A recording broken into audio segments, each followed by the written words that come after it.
sur l'économie de la République du Mali. Olamba anyinin tamanyogon fe ukasigi ka miri Mali jamana sorokola. C'est que nous avons Mimbe ambulu. cet avantage rare en Afrique. Okoni oye nyeta mi ni ayeli mancha farafina. On peut étudier l'économie de tous les autres pays africains. Mwabise ka sega ka nyasi farafina jamana to bela jelen sorokoma. On ne trouvera pas l'exemple, on ne pourra pas trouver une rééditation de la situation du Mali. C'est qu'en effet, dans nos échanges extérieurs avec les pays africains, nous nous vendons plus à ces pays africains que eux, ils ne nous vendent.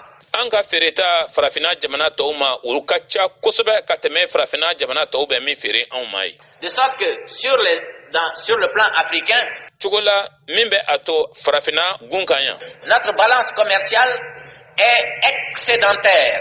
Ambe femi sanka olado jamana kono ani ambe femi dla anfe anka boni aye jamana kono ambe mi labo wode kacha kosobe kateme ambe min doni ka bo wali jamana kan kanani aye anga jamana ka okora ye kafa ko anga soro ko akoro talendo soro talendo nye. Tandis que pour les autres pays africains, kasoro farafina jamana to uta fanfe elle est déficitaire. Olube dese de boloma okoro ye kafo olube min labo uka jamana kan katani uye jamana wera ulu kanana ode kadogon nga ube min doni kabo wali jamana kan ka doni uye ufaso konana ode kacha olube bin bolokan olube dese bolokan.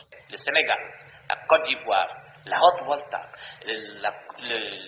la Guinée, le Niger, le Dahomey, tous ces pays. Sénégal jamana, Côte d'Ivoire jamana, Haute-Volta jamana, la Guinée, Niger, Dahomey, ni jamana nunu be.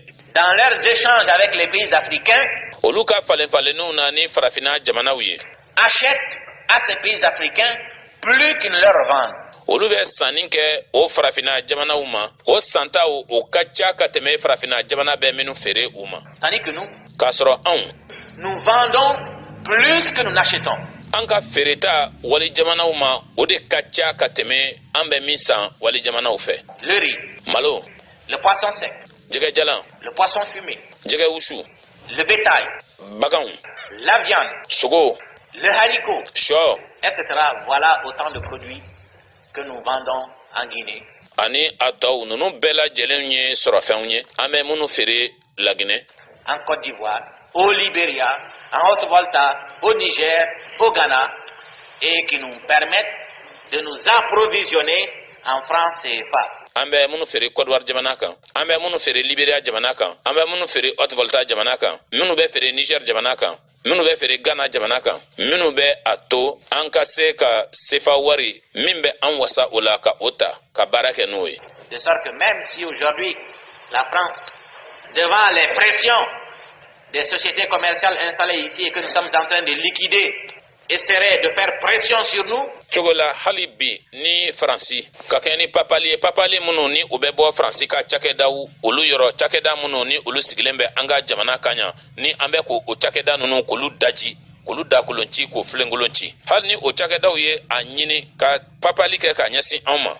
Eh bien, peut-être nous pourrons en souffrir 1 mois ou 2 mois. Abseka ke ko ambe toro kalokele walima kalofla kononana. Mais avec nos activités commerciales, nous arriverons à nous en tirer. Nga kakeni anga jago bara kechugoy ameseka anere tufaka bo okowulo. De sorte que quoi qu'il advienne, walsa amana bo dawo dafe en raison même de notre économie, kakeni anga soroyere sigichugoy, économie riche en produits agricoles et en produits laitiers et en bestiaux, soromi ni abarka kabun chike sorofem ta fanfe ani nonoko fokana anyasi bakanko ta fanfelama. Nous avons la possibilité d'avoir des devises chugobe ambolo warsa kaseka wari yeleke usoro parce que les autres pays africains ont plus besoin de nous pour leur subsistance. Kadaka farafina jamana tonunu makobe auna kosobe uka nyenamayali koson que nous n'avons besoin d'eux pour la nôtre. Kateme an mako jolila ulukan anga nyenamayali koson.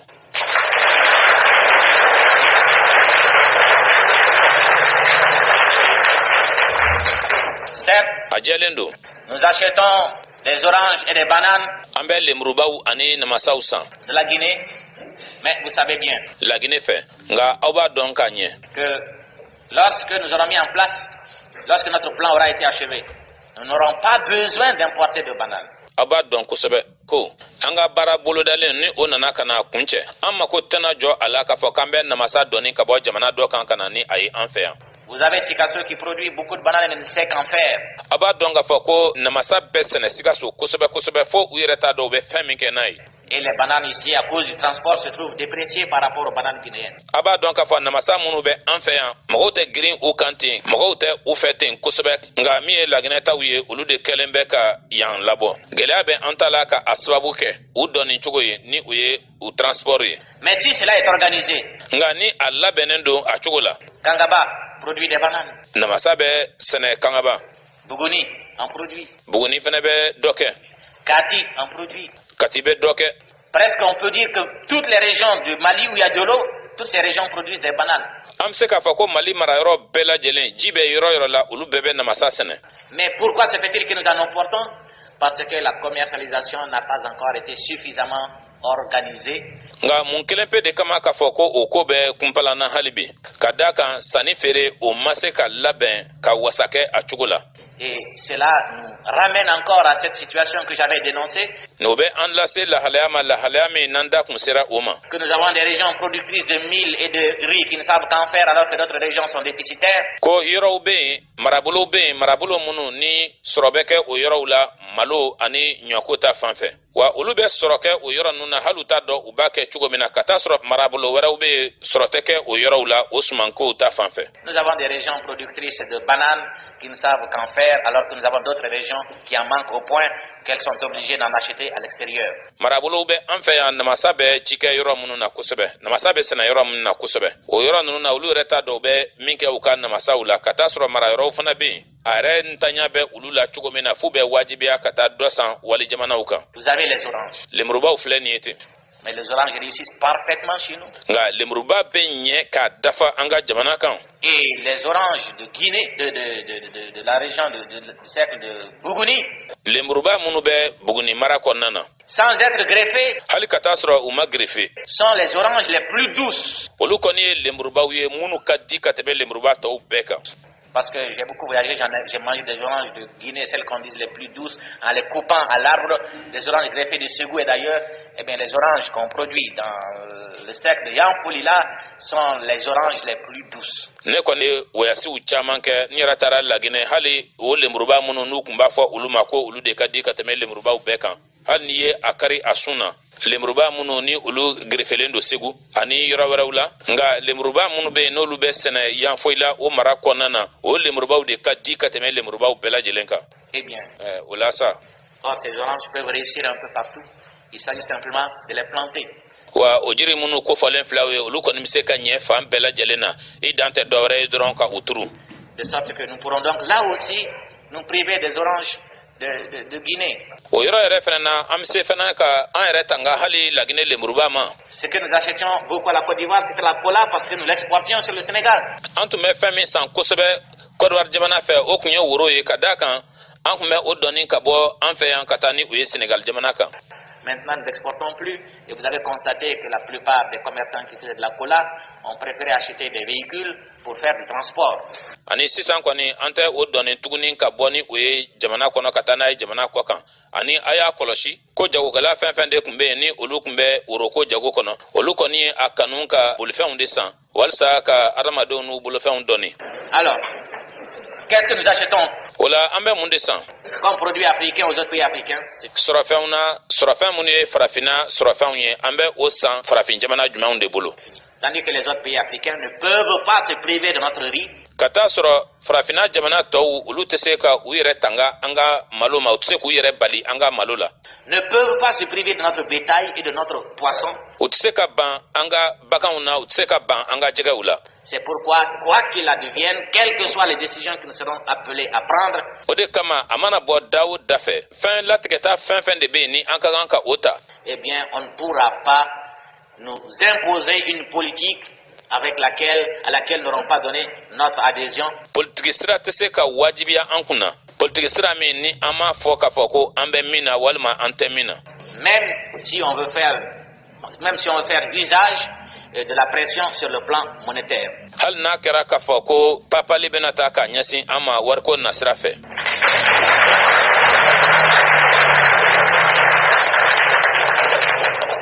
La Guinée nous a devancés dans l'indépendance et je sais qu'il y a des camarades qui quelquefois font référence à la situation de la Guinée. La Guinée kona kaka yerema horanyata anye nga mba don ka fo antamanyi gondo be tuma chamana ulu dabese la Guinée ko chugunyauma. Les situations ne sont pas les mêmes. Ko chugote kelende. La Guinée comprend la forêt où il n'y a que les produits forestiers et très peu de culture. Tout fin be ani tukonana soro fen ulu be nga ayiride unde mancha. Vous avez le Fula, le pays Fula qui fait de l'élevage un peu de fonio. Fula jamana be ufe wa ufla jamana feneka ulu be fini do ni sene. Vous avez la Haute-Guinée, certes il y a des plaines. La Guinée jamana a sanfela be yoro mununa ni kene seneta ube. Il y a eu même des aménagements très importants mais qui ne sont pas cultivés. Yoro chama be munu ni ulu labenanga umasene. Les populations de Haute-Guinée préfèrent plutôt faire du commerce. La Guinée a sanfé enfin fait boulot moko minka di ulu ye oye jagoye. De sorte que le travail de la terre n'y est pas en honneur et le pays manque de produits agricoles. Kata se hakana fo dugukolo chikeli oye fenye femi ni o mandi o mogo wiye wa ode kara sababu ye sura fem munu be sura chikela o dese anon ntanya be kake uka jamana kono. C'est ce qui fait que la Guinée a davantage besoin des pays qui produisent des produits agricoles que ces pays n'ont besoin d'elle, puisqu'on ne peut y trouver que des fruits que l'on peut, avec un peu de bonne volonté, produire soi-même. Odebe ato tuma bela jelena la Guinée amako be surafen munu ni ulu be bo jamana were ulu yoro chiketa fanfe wa o jamana ufana ulu makote jo la Guinée na onyu ona bonyogon ko surafen ta fanfe kadaka dawra tseka sura foni akara yiride undronye o yiride munu re ni ngani anyuma doni be ila dron ire bise ko o chike ire. La Côte d'Ivoire. Côte d'Ivoire jamana. Certes la haute Côte d'Ivoire cultive du riz. Côte d'Ivoire jamana sans fait la tien don ube malo sene. Mais les populations n'achètent pas ce riz qui est de mauvaise qualité. Sigida mgote o malo san kadaka o malo timalo nyumanyi. Ce n'est pas à cause de son conditionnement mais à cause de sa variété et préfèrent notre riz. Malo marachugo o côté de nga malo nshide mai wa o Côte d'Ivoire ka ube akanunka anga malo indesan. Cette année, la Côte d'Ivoire a acheté près de 10 000 tonnes de notre riz. Nina san konona na Côte d'Ivoire ka uye anga malo a toni ba tambonyo ko desan. Et l'an prochain, elle va en acheter davantage. Ani san wara fana ubena chama wara san kafara ukan. Le poisson sec, la Côte d'Ivoire a créé des compagnies de pêche pour habituer les populations ivoiriennes aux poissons de mer, mais les populations abandonnent ce poisson pêché pour acheter notre poisson.